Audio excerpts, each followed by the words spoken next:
แถวใดของร้านที่สอง ไปอันปั๊มน้ำมันนั่นอยู่อันไปที่ยักไปแดงมันขาลวงเลย เออ มันจะมีอันบริษัทขนส่งอนุทินกับทางข้าวจีแซ่บ แนว ทาง ว่า ข้าว จะ จีอันไซงอนนั่นนะ ได้ขายดีได้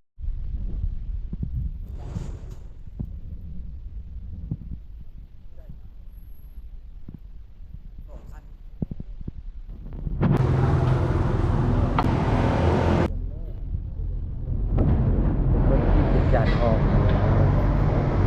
นี่นะกระเทียมทอดมีอย่างนี้นะใช่